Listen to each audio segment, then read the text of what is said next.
Nabi Adam merasa sangat bahagia karena Allah telah menerima tobatnya. Akan tetapi, kehidupan dunia adalah kehidupan yang melelahkan, dan kehidupan melelahkan itu telah dimulai.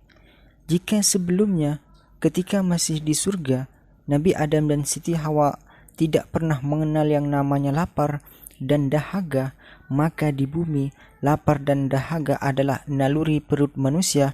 Nabi Adam dan Siti Hawa merasakan perut mereka sakit sekali. Nabi Adam sampai tidak bisa berjalan, bahkan tidak bisa tidur. Kepalanya seakan berputar dan kedua matanya tidak lagi dapat melihat dengan baik. Kemudian malaikat Jibril turun dan Nabi Adam mengeluhkan apa yang ia rasakan itu kepadanya. Jibril pun menjelaskan, "Itu namanya lapar, wahai Adam." Nabi Adam bertanya keheranan, "Lapar? Lantas apa yang mesti aku perbuat, wahai Jibril?" Jibril menjawab, "Berdoalah kepada Allah agar berkenan memberimu makan dan mengenyangkanmu." Seketika air mata Nabi Adam menetes di kedua pipinya. Ia teringat kembali dirinya di dalam surga, dapat makan buah dari pohon-pohon yang ada di sana dan meminum airnya. Duhai kenikmatan yang telah hilang, duhai kebahagiaan yang telah lenyap dan berlalu. Adam pun berdoa kepada Rabb-nya, begitu juga dengan Siti Hawa. Suara perutnya yang lapar itu tidak juga mau berhenti, bahkan semakin keras dan terdengar jelas. Hingga rasa lapar itu seakan berubah menjadi pembunuh yang hendak mencabut nyawa Nabi Adam dan Siti Hawa. Mereka pun semakin bersungguh-sungguh dalam berdoa dan menghibah kepada Allah Subhanahu wa Ta'ala. Malaikat Jibril pun turun dengan membawa beberapa butir biji gandum. Ia kemudian berkata kepada Nabi Adam alaihissalam setelah meletakkan biji tersebut di tangannya, "Ini makananmu, wahai Adam." Nabi Adam begitu gembira. Ia berkata, "Bolehkah aku memakannya sekarang?" Jibril menjawab, "Tidak, Adam, tapi tanamlah biji itu terlebih dahulu di tanah." Adam pun menaburkan biji gandum tersebut di tanah dan seketika itu juga Allah menumbuhkannya. Nabi Adam senang dan berkata kepada Jibril, "Bolehkah aku memakannya sekarang, wahai Jibril?" Jibril menjawab, "Nanti dulu, Adam. Panenlah gandum itu terlebih dahulu." Nabi Adam berkata, "Bagaimana cara memanen?" Malaikat Jibril kemudian mengajarkan kepada Nabi Adam bagaimana cara memanen gandum tersebut.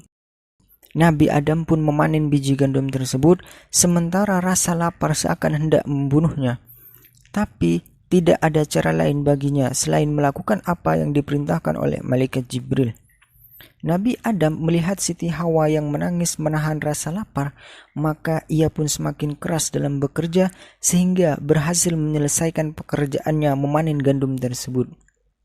Ia kemudian memuji Tuhannya lalu berkata kepada Jibril, "Sekarang aku dan Hawa sudah boleh memakannya, wahai Jibril?" Jibril menjawab, "Belum, kupaslah kulit gandum itu terlebih dahulu." Nabi Adam kembali bertanya sementara rasa lapar telah nyaris membunuhnya, "Bagaimana cara mengupasnya, wahai Jibril?" Malaikat Jibril kemudian mengajarkan kepadanya cara mengupas biji gandum. Nabi Adam pun melakukannya dengan cepat. Ia mengira bahwa waktu makan sudah tiba begitu ia selesai mengupasnya. Akan tetapi Jibril buru-buru mengatakan, "Sekarang pisahkan antara biji yang dapat dimakan dan yang tidak, wahai Adam." Nabi Adam berkata, "Bagaimana caranya, wahai Jibril?" Jibril pun mengajarkan caranya kepada Nabi Adam. Nabi Adam lalu mulai memisahkan dan memilih biji gandum tersebut, sementara butir-butir keringat menetes dari dahinya turun hingga ke hidung. Mulut dan kedua pipinya serta perutnya yang lapar ia rasakan semakin ganas menggigit. Begitu selesai, Nabi Adam langsung menjulurkan tangannya hendak memakannya. Akan tetapi Jibril lagi-lagi mengatakan, "Tumbuklah dulu, wahai Adam." Nabi Adam yang merasa sudah sangat lapar berkata dengan suara tercekik, "Ditumbuk dengan apa, wahai Jibril?" Jibril pun mengambil 2 batu dan meletakkan salah satunya di atas yang lain seraya mengatakan, "Dengan 2 batu penggilingan ini, wahai Adam." Nabi Adam pun mulai menggiling biji-biji gandum dengan 2 batu tersebut. Nafas Nabi Adam mulai tersengal-sengal saat menggiling gandum itu. Sementara yang ada di pikirannya hanyalah mencari makan untuk dirinya sendiri dan juga istrinya. Akhirnya, proses penggilingan pun selesai. Nabi Adam mengulurkan tangannya untuk memakannya, tetapi Jibril kembali berkata, "Buatlah adonan terlebih dahulu, wahai Adam." Nabi Adam kini sudah benar-benar bosan dan capek, sementara rasa sedih tidak pernah hilang dari dirinya. Setiap kali teringat surga Firdaus, tempat ia diusir darinya, ia seakan mengatakan, "Duhai, sekiranya aku tidak bermaksiat kepada Tuhanku dan tidak makan buah yang dilarangnya, maka mungkin aku tidak akan seperti ini." Malaikat Jibril mengajarkan kepada Nabi Adam bagaimana membuat adonan, maka Nabi Adam pun membuat adonan setelah gandum tersebut menjadi tepung. Nabi Adam membuat adonan sambil memandang ke arah Jibril.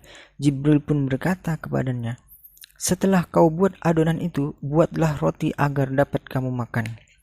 Nabi Adam berkata, "Bagaimana caranya, wahai Jibril?" Jibril menjawab, "Nyalakan api terlebih dahulu, wahai Adam." Nabi Adam berkata, "Dari mana aku dapat menyalakan api, wahai Jibril?" Jibril menjawab, "Kumpulkan dahan dan ranting pohon yang kering terlebih dahulu, wahai Adam." Nabi Adam pun melakukan dan membawanya ke hadapan Jibril. Lalu malaikat Jibril mengambil 2 buah batu, kemudian memukulkan keduanya hingga memercikkan bunga api hingga membakar dahan dan ranting yang kering tersebut. Ketika Nabi Adam meletakkan adonan yang hendak dibuat roti di atas api tersebut, tiba-tiba ia terkena sengatan api hingga merasakan kesakitan dan berteriak mengeluh. Jibril pun berkata, "Adam, kau telah bermaksiat kepada Allah, karenanya api itu menyengatmu." Adonan sudah dibuat menjadi roti. Nabi Adam kemudian membawanya, sementara butir-butir keringatnya yang menetes hampir saja dapat memadamkan api tersebut. Proses pembuatan roti itu kini sudah selesai. Jibril berkata kepada Nabi Adam, Sekarang makanlah, wahai Adam." Adam lantas membawa roti itu kepada Siti Hawa dan keduanya pun mulai memakan roti tersebut. Wallahu a'lam bishawab.